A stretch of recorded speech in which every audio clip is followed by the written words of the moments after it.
भारत की है कहानी सदियों से भी पुरानी है, ज्ञान की ये गंगा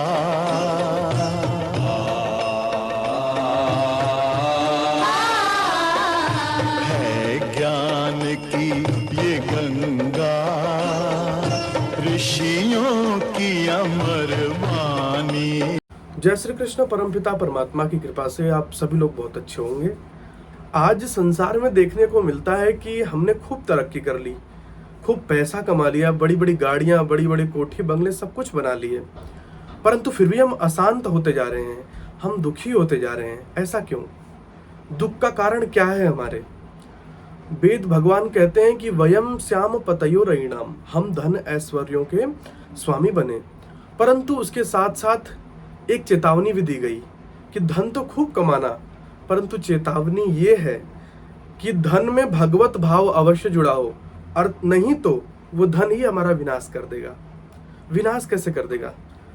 अगर भगवत भाव नहीं जुड़ा होगा तो वो धन कैसा होगा? या तो रिश्वत का, या चोरी का, या ठगी का, या किसी की मजबूरी का फायदा उठा करके लाया हुआ धन होगा, या कहीं किसी गलत आचरण या किसी भाई भाई को लड़ा करके देश में ऐसा माहौल क्रिएट करके कि जिससे लड़ाई झगड़े हो, दुष्प्रचार हो, ऐसी भावनाओं को आहत करके, ऐसी भावनाओं को सामने ला करके गलत ढंग से किसी गरीब को गलत जमीन दे करके, गलत प्रॉपर्टी दे करके यदि हम फंसा देते हैं और फिर बाद में उसे कुछ नहीं मिलता और हम पैसा लेकर के बैठ जाते हैं उसका लाखों का, ऐसा धन हमारे पास आ जाएगा, हमको लगेगा कि हम सुखी हो गए, पर ध्यान रखना एक न एक दिन वही धन आपको ऐसे रास्ते पे ले जाके खड़ा कर देगा, ना तो इस स्थान पे जाने की आगे जाने का स्थान होगा, ना पीछे लौटने का कोई स्थान होगा।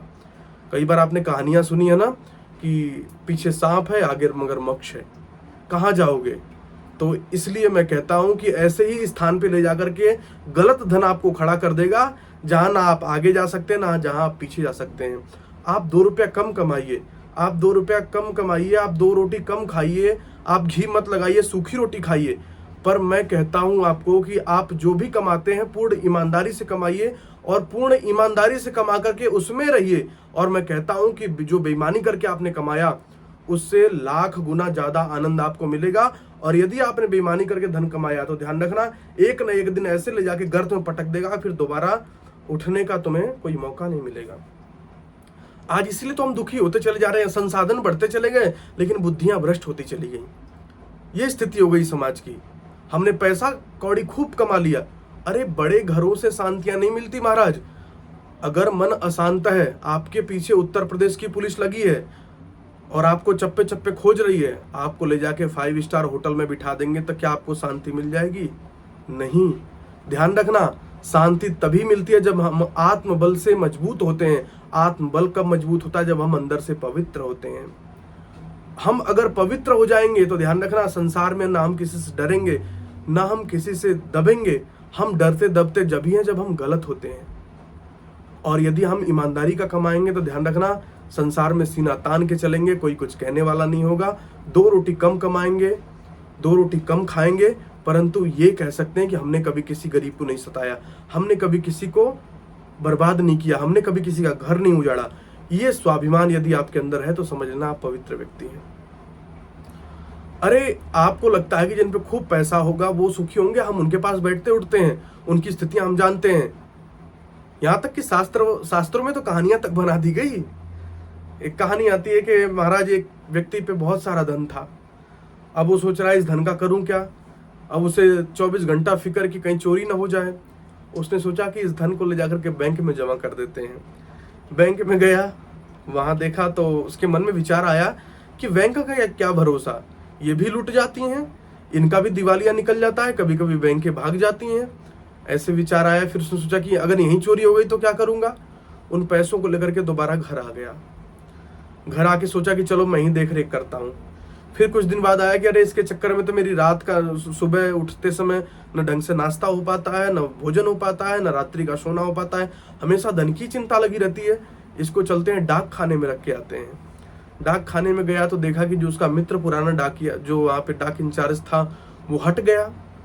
दूसरा कोई बैठा हुआ है, अब उसके मन में डर ये आ गया कि अगर मान लो मैं इसको धन तो दे दूं, अगर ये भी हट गया तो मैं कैसे प्रूफ करता फिरूंगा कि ये मेरा धन था या मैंने दिया था। इस तरीके से वो डरता रहा कि बाद में उसने नहीं स्वीकार किया, नहीं माना और करता रहा ये विचार करके फिर अपने घर आके दोबारा बैठ गया। फिर उसने कहा अब इसका करूं क्या, घर में रखूं तो चोरी का डर है, बाहर जाऊं तो बैंकों में दिक्कत है। जैसे आजकल सरकार ने कह दिया काला पैसा लाओगे तो रखोगे कहाँ, दिखाओगे, हर पैसा सरकार को दिखाना पड़ता है आजकल भ्रष्टाचार की वजह से। तो उसके दिमाग में ये समस्या आ गई। फिर उसने क्या किया महाराज, जैसे आजकल नहीं करते हैं कि बिस्तर बना लिया, गद्दा बना लिया, उसके ऊपर सो रहे हैं, ऐसे उसने कपड़े में बांध लिया उस सारे धन को और बांध करके अपने शरीर से बांध लिया।